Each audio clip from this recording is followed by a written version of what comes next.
यो इसमी और थोड़े टाइम पहले मैं इंस्टाग्राम की गलियों में आवारागर्दी कर रहा था और आवारागर्दी करते करते मेरे सामने आई एक पोस्ट जिस पे लिखा हुआ था कि comment your the most cringiest thing that you own, और मैंने उसके कमेंट में जवाब दे दिया मेमोरीज। मेरी स्कूल और कॉलेज की memories.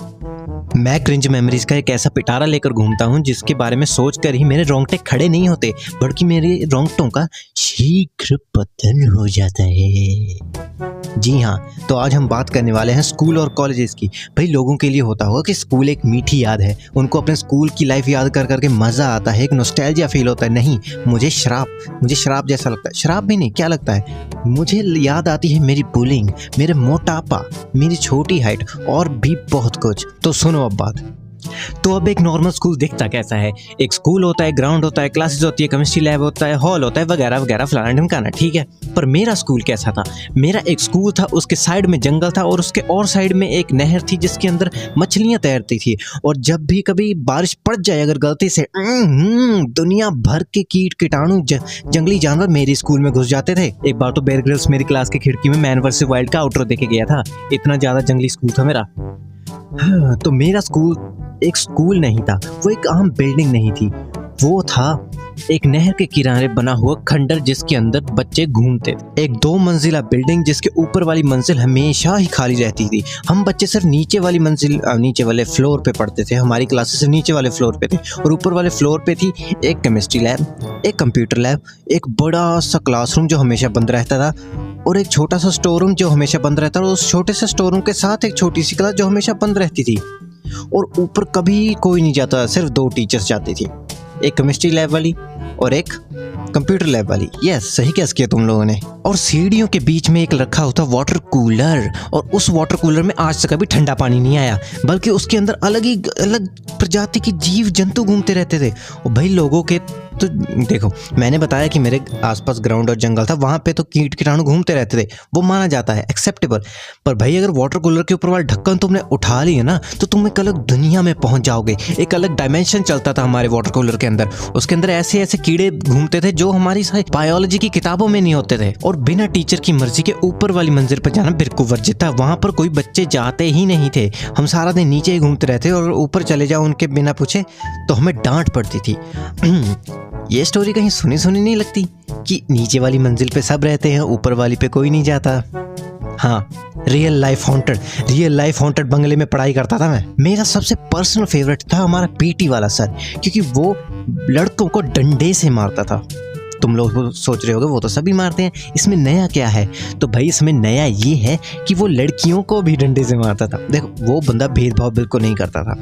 He was not a misogynist, he believed in gender equality, so did we. देखो, मुझे 10वीं क्लास के बाद पता चला, जब मैं हाई स्कूल में पहुंच गया तब पता चला कि गर्ल वर्सेस बॉय भी कोई चीज़ होती है। वरना हमारे स्कूल में अगर लड़कों को पढ़ रही है तो लड़कियों को भी पढ़ती थी। और भाई जो पढ़ती थी, मतलब एकदम प्रोफेशनल लेवल से पीटता था वो बंदा। एक बार तो पता नहीं क्या हुआ, एक बच्चे कोई कुछ तो भी बहुत ही खतरनाक करते हुए पकड़ा गया। मैं बता नहीं सकता क्या, बस वो पकड़ा गया था। तो भाई वो पीटी टीचर उसको पकड़ के लेके गया स्टोर रूम में। हाँ, ये है दूसरे पीरियड की बात। सेकंड पीरियड में वो उसको स्टोर रूम में लेके गया और तीसरा, चौथा, 5वां पीरियड, 3 पीरियड तक उसकी धुनाई होती रही स्टोर रूम में। हमें बस स्टोर रूम से कुछ ना कुछ बजने की और गिरने की आवाज़ आ रही थी। और जब रिसेस के टाइम पे वो पीटी टीचर और वो बच्चा बाहर आए तो भाई वो बच्चा पूरा लाल हुआ पड़ा था। पर जो हरकत उसने की थी उसका ये करना बनता भी था। उसका इस तरह से पिटना पूरी तरह से वैलिड था। खैर, अब तो होगी टीचर्स की बात। Thank you teachers. और अब हम आते हैं हमारे फेवरेट बच्चों पे। भाई इतने घटिया बच्चे थे ना मेरी क्लास में, मतलब दुनिया भर के अतरंगी चीज़ें करते थे। तो सबसे पहले लेडीज़ फर्स्ट। हमारी क्लास की जो लड़कियां थी, मेरी क्लास की जो लड़कियां थी, उनको लगता था कि वो दुनिया में सबसे ज़्यादा स्मार्ट है, उनसे ज़्यादा दिमाग किसी का है ही नहीं, और वो अपने आप को मेरे से ज़्यादा स्मार्ट समझती थी। भाई जिसको जो समझना है समझो, मुझे कोई दिक्कत नहीं। पर तुम जरा ये तो देख लो कि तुम खुद प्रिकॉशंस को प्रिक्वेशंस बोलती हो और पंचुअलिटी को भाई कुछ तो बोलती थी, वो मेरे से प्रोनाउंस भी नहीं किया जाता, वो ऐसा कुछ बोलती थी पंचुअलिटी को। भाई एक बारी मैं गया क्लास में और वो बोली, यार विक्रांत तुम हमेशा लेट आते हो, तुम कुछ तो उसने वो जिब्रिश सा शब्द बोला, हिब्रू में स्पेनिश बोली और मेरा दिमाग फट गया। मैंने बोला भाई ये कौन सा शब्द है जो आज तक मैंने नहीं सुना। देखो इंग्लिश में मेरा इंटरेस्ट तब भी था, मैं तब अंग्रेजी में गाने नहीं बनाता, पर फिर भी इंटरेस्ट था। भाई मेरे दिमाग के परखच्चे उड़ गए कि ये बोल क्या रही है, ये कौन सा नया शब्द आ गया। तो मैं अपनी क्लास टीचर के पास गया, इंग्लिश वाली के पास। तो मैंने उससे पूछा मैम ये क्या बोल रही है। तो बोले बेटा इस शब्द का मतलब होता है हर एक चीज़ को टाइम पे करना।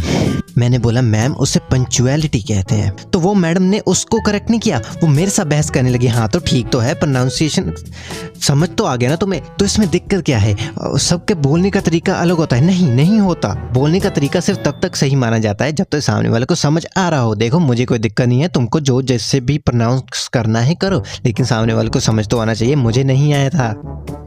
और वो पंक्चुअलिटी को वो अजीब सा शब्द इसीलिए बोल रही थी क्योंकि टीचर खुद वो उस शब्द को ऐसे बोलती है। हमारी इंग्लिश वाली टीचर केओस को चाउस बोलती थी और डीमंस को डिमॉन्स बोलती थी। पता नहीं उसने कहाँ से ये अंग्रेजी सीखी थी, मुझे नहीं पता, पर वो ऐसे ही बोलती थी।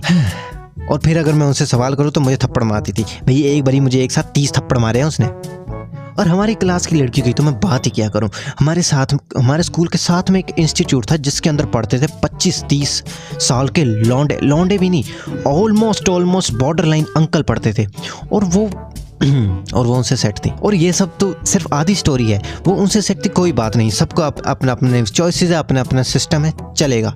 भाई एक बारी क्या हुआ, उन लोगों की होगी क्लास का, वो जो इंस्टीट्यूट वाले लौंडे थे उनकी क्लासेस ख़त्म हो गई थी और उन्होंने वो इंस्टीट्यूट छोड़ दिया, वो आगे चले गए।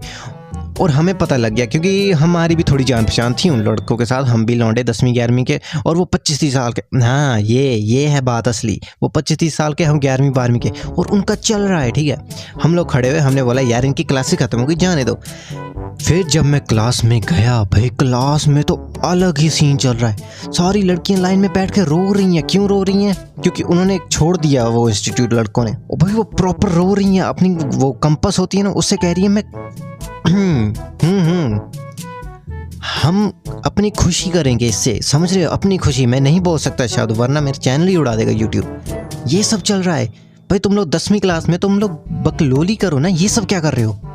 खैर ये तो सिर्फ आधी बीमारी है। अब बातें हैं हमारे क्लास के लड़कों के ऊपर। भाई वो लड़के अजीब से तरीके से मुझे बुली करते थे। लोगों को लगता है कि उनके स्कूल में बहुत ज़्यादा नॉस्टैल्जिया, बहुत ज़्यादा मजा है। मेरे स्कूल में सिर्फ दर्द था। मेन पॉइंट ऑफ बुलिंग मैं ही था, जो आता था मुझे बुली करके जाता। मैं स्कूल का वो बेशकीमती घंटा था जिसे सब बजा के जाते थे, क्योंकि मैं था एक 4 फुट 8 का मोटा बच्चा जिसका कोई दोस्त नहीं था।